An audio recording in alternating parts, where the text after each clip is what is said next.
क्या फ़र्क पड़ता है कि लोग आपके बारे में क्या सोचते हैं? आपको यह निश्चित करना है कि लोग आपका भाग्य जो है अपनी सोच से लिखेंगे या आप अपना भाग्य अपनी मेहनत और अपने कर्मों से लिखेंगे। तो लो जी, आ गए हैं हम आपसे फिर से मिलने एक नए व्लॉग में। और अभी दिन सुबह का समय हो रहा है और घर की साफ़-सफ़ाई चल रही है। और मायके से आने के बाद ससुराल का ये मेरा पहला दिन है यहाँ पे। तो आज है बहुत सारा काम, क्योंकि मुझे करनी है पूरी क्लीनिंग। और अभी मैं बहुत ज़्यादा नहीं करूँगी, क्योंकि मैं थोड़ा लेट उठी हूँ। और क्योंकि सफ़र से आने के बाद आप थक जाते हैं तो आपको वैसे भी कुछ करने का मन नहीं करता है। तो धीरे धीरे मैं अपना सारा काम करूँगी। और सुबह का जो समय है वो झाड़ू लग रहा है, तो मैं वही सिर्फ झाड़ू ही लगाऊंगी। आज पोछा नहीं लगाना, क्योंकि अगर पोछा लगाऊंगी तो बहुत देर हो जाएगी। अभी तो मैंने अपना सारा सामान भी अनपैक नहीं किया है, वो तो इसी तरह रखा हुआ है, क्योंकि हम तो कल ही आए हैं। मतलब ये व्लॉग जिस दिन मैं बना रही थी उसके पिछले ही दिन हम आए हैं, जिस वजह से। और ना मेरा गला बैठ गया है बहुत ज़्यादा, और मुझे ज़ुकाम हो गया है। और होता है ना कि पानी चेंज हो जाए, मतलब आप उधर का कुछ दिन पानी पिए हो फिर इधर का, और सफ़र में, तो जिस वजह से मुझे ज़ुकाम हो गई है और बहुत ज़्यादा हो गई है। तो मेरी आवाज़ भी थोड़ी भारी भारी सी लग रही है। और इधर मैं साफ़ सफाई करके और आ गई थी नहा धोकर और तैयार हो रही थी। तो बस तैयार होकर तुरंत मैं चली जाऊंगी नीचे किचन में, और उसके बाद लग जाऊंगी अपने कामों में। तो सबसे पहले तो मैंने दूध चढ़ा दिया है। और यहाँ पे जो सब्जियाँ वगैरह रखी हुई थी, तो पहले मैं उसको कट कर लूँगी, क्योंकि अभी मुझे बनाना है नाश्ता। तो मुझे कुछ अभी समझ नहीं आ रहा था, क्योंकि बहुत सारा सामान इधर उधर फैला हुआ था और चीज़ें थोड़ी अस्त व्यस्त थी। तो मुझे इन सबको समेटना है, साफ़ सुथरा करके रखना है। तो मैंने सोचा कि पहले नाश्ता वगैरह बना लेते हैं, उसके बाद आराम से काम करते रहेंगे, वरना देर हो जाती है बहुत ज़्यादा और मैं थक भी जाती हूँ। बिना खाए पिए, गर्मी का दिन है ना, तो काम आप नहीं कर पाते, जिस वजह से। तो आज मुझे ज़्यादा कुछ बनाना नहीं था। ज़्यादा कुछ तो ऐसे भी नहीं बनाना होता है, लेकिन 2-3 सब्जियां तो बन ही जाती है रोज़ मेरे यहाँ। और मतलब क्योंकि सबका टेस्ट अलग-अलग है, तो इस वजह से मुझे बनानी ही पड़ती हैं। थोड़ी-थोड़ी बनानी होती है, लेकिन बनानी तो पड़ती है, टाइम और एफ़र्ट उतना ही लगता है। और मैंने लौकी एक साइड कुकर में चढ़ा दी थी, और एक साइड मैंने परवल की भुजिया चढ़ा दी थी। और ये ना कुकर ना जल्दी सीटी नहीं देता है, मतलब पता नहीं इसको बार-बार क्या हो जाता है। तो फिर मैं इसका रबर निकाल के इसको धोकर वॉश कर देती हूँ ना, तो फिर अच्छे से सीटी देने लग जाता है। अगर कभी भी कुकर से सीटी ना आए, तो आप इस तरह की ये वाली ट्रिक कर सकते हैं, और इससे बहुत अच्छी मतलब कुकर फिर सीटी देने लगती है। और इधर आटा भी लग गया, और भुजिया में मुझे डालना था प्याज, तो बस मैं वो भी काट कर उसको भी डाल दे रही थी, क्योंकि मुझे सबको नाश्ता कराना था। तो ऐसा है ना कि बहुत ज़्यादा काम हो जाता है, आप तो इधर उधर, मतलब किधर किधर आप करोगे वो समझ में नहीं आ पाता। तो मुझे भी उसी तरह है, कभी इधर घूमो कभी उधर घूमो। तो इस तरह से आप बहुत ज़्यादा, आपका माइंड भी थोड़ा इधर उधर होने लगता है कि किधर किधर करूँ। तो इधर किधर बहुत ज़्यादा हो गया ना आज। तो देखिए, इधर नाश्ता भी बन गई और मैं जा रही थी सबको नाश्ता कराने। और मेरे यहाँ ना सब बारी बारी से नाश्ता करते हैं, किसी की कोई टाइम टेबल नहीं है। मतलब 9 बजे भी हो जाती है, 10 बजे भी हो जाती है, किन्हीं की 11 बजे होती है, साढ़े 11, मतलब 12 बजे तक तो मेरे यहाँ नाश्ते ही चलते रहता है। मैं इधर काम भी करते रहती हूँ, और फिर बारी बारी से जब भी कोई आए तो फिर उन्हें नाश्ता भी कराती हूँ। और इधर देखिए, लेफ्ट ओवर सब्जी को मैंने रख दिया कटोरे में, क्योंकि मुझे चढ़ानी है दाल। और मैंने बस अभी दाल बना लेना है, और उसके बाद फिर मैं सारे किचन की क्लीनिंग करूँगी।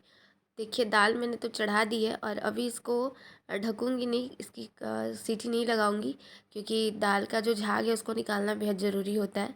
तो मैं जो भी काम कर रही होती हूँ, तो फिर मुझे उठ उठ कर देखना पड़ता है कि कहीं झाग तो नहीं बन रहा। देखिए, फिर मुझे नाश्ता कराने जाना था। नाश्ता कराने जाना नहीं था, मतलब नाश्ता लेकर जाना था। तो मैंने कहा ना, ये बारी बारी से मेरा ये रोज़ का है, और यहाँ ससुराल में, तो इसी वजह से मुझे थोड़ा ज़्यादा समय लगता है किचन में। और अब बस उधर का काम ख़त्म हुआ, तो मैं इधर लग गई सारी चीज़ें समेटने में जो भी फैली हुई थी। तो सबसे पहले मैंने आटे के पैकेट को उसके ड्राम में रख दिया था। और ये देखिए, जब भी मैं आटा डालती हूँ ना, तो वो पूरा पाउडर मेरे चेहरे पे, कपड़े पे ज़रूर लग जाता है। मुझे बड़ा अजीब-सा महसूस होता है और छींकें भी आने लगती है, नाक में घुस ही जाती है। मैं बहुत दूर खड़ी होकर ऐसे करती हूँ और ये देखिए फ्रिज के बगल में बहुत सारे डब्बे और क्या-क्या घुसे पड़े हुए थे। तो बस मैं उन्हें भी सब निकाल कर अभी समेटूँगी। और ये सारे बर्तन के रेक्स भी मुझे साफ़ करने थे, तो मैंने उसको भी कर लिया है। और सारे बर्तन जो थे वहाँ पे, जो भी जूठे नहीं थे उन्हें जमा दिया है, और जो भी बर्तन अभी हैं उन्हें मैं धो लूँगी। बर्तनों का सिलसिला कभी ख़त्म नहीं होता मेरे यहाँ किचन में। मतलब वो दिन भर जब तक आप जगे हुए हो, तब तक वो बर्तन धोने वाला सिलसिला जो है वो लगा रहता है। और गर्मियाँ हैं तो ग्लास की सबसे ज़्यादा मतलब यूज़ होती है। तो इधर मैंने किचन प्लेटफ़ॉर्म, मुझे गैस का प्लेटफ़ॉर्म जहाँ पे है, जो सरफ़ेस को मुझे क्लीन करना था, तो मैंने उसको भी क्लीन कर दिया। अभी सिर्फ़ प्लेन वाटर से मैंने साफ़ किया है। किसी दिन मैं अच्छे से सोप से इसको रगड़ कर साफ़ कर दूँगी। और ये जो वॉल पे है ना, तेल के छींटे, मसालों के छींटे लग जाते तो अच्छे नहीं लगते देखने में, तो मैंने वो भी साफ़ कर दी। और मैं ना भूल गई थी, मुझे आलू भी बॉयल करना था, तो ये साफ़-सुथरा करने के बाद फिर मैंने चढ़ाया। और एक साइड चावल चढ़ा दिया था। और अब देखिए जितने भी खाली पैकेट्स थे, जो डब्बों में सामान ख़त्म हो गए थे, वो सारी चीज़ें मैंने अरेंज करके, और इतने सारे कबाड़ निकले हैं और मुझे तो समझ ही नहीं आ रहा था मैं किधर से शुरू करूँ। लेकिन धीरे धीरे सारी चीज़ें करने के बाद तो वो ख़त्म हो ही जाती हैं। और जितने भी मतलब यहाँ पे फैले हुए सामान थे, जितना भी मेसी सा हो रखा था, इन सारी चीज़ों को मैंने समेट के रखा हुआ है। और अभी मैं सारी पन्नियों को रख दूँगी एक जगह जमा कर, क्योंकि इधर-उधर जो फैली रहती है ना, वो मुझे बिल्कुल भी अच्छी नहीं लगती। और आप देख सकते हैं पानी का भी उधर जमाव हो गया है। फ्रिज से क्या है ना कि लाइट कट जाती है ना, अगर अभी तो गर्मियाँ शुरू हो गई हैं तो काफ़ी देर तक लाइट कट जाती है, तो फिर पानी भी बहने लगता है जिस कारण से, तो वहाँ पे भी पूरा पानी जमा हो गया था, तो फिर मैंने उसको वहाँ पे भी साफ़ कर दिया है।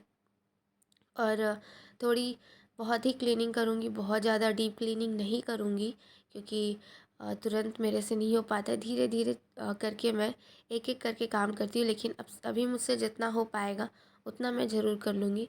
मुझे ना चीज़ें, मतलब मेरी आदत है कि मैं जो चीज़ जहाँ से उठाऊँ उसे मैं वहीं रखती हूँ, और मैं हमेशा साफ़ करते ही रहती हूँ। किचन ऐसी जगह है जहाँ आप कितना भी साफ़ कर लो, वो साफ़ होगा ही नहीं। मैंने काम करके ज़रूर किचन में सीखा है कि मैं कितना भी किचन को क्लीन करने की कोशिश करूँ, वो फैलते ही है। मतलब ऐसा नहीं है कि वो कभी भी एकदम समेटा हुआ रहे। एक बार आपने उसको साफ़ सुथरा कर दिया, बस आधे घंटे में किचन वापस से आपको उसी कंडीशन में मिलेगा। ये है कि कम ज़्यादा हो सकता है, लेकिन अ, मतलब आपको उसी तरह मिलेगा। तो ये देखिए, तो मुझे धोने वाले सारे बास्केट वगैरह मुझे धोने थे, डब्बे, तो उसको मैंने निकाल दिया। अब मैं किचन को वॉश करूँगी, धो दूँगी।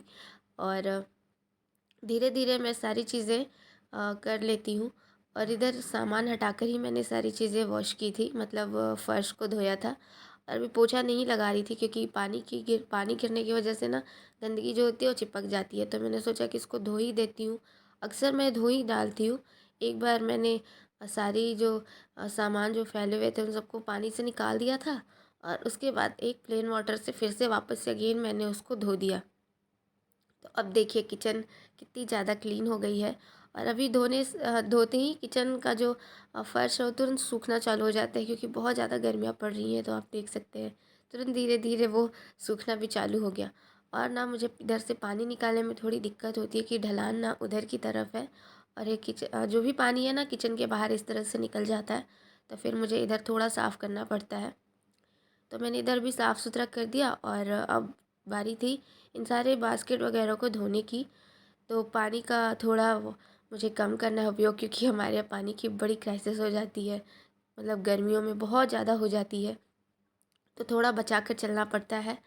तो देखिए सारी चीज़ें भी मैंने धो ली, और उसके बाद अभी मुझे कोई काम नहीं है, लेकिन थोड़ी देर बैठूँगी और थोड़ा बहुत जो काम है उसको करके ही बैठूँगी। तो इधर देखिए ये है पपीता, इसको मुझे रखना था पेपर में लपेट करके, क्योंकि ये पका हुआ नहीं है, और पेपर में लपेट के रखने से जल्दी पक जाती है। तो बस वही मैं कर रही थी। उधर के सारे काम ख़त्म हो गए, सारी क्लीनिंग डस्टिंग जितनी भी होनी थी, साफ़ सफाई वो सारी मैंने कर ली। तो अब आप देख सकते हैं मेरी क्लीन क्लीन किए हुए किचन को। तो आई होप कि आप लोगों को ये ब्लॉग पसंद आया हो। मेरा ये रूटीन मैंने शेयर किया। अगर पसंद आए तो please like share and subscribe करें। Thank you so much.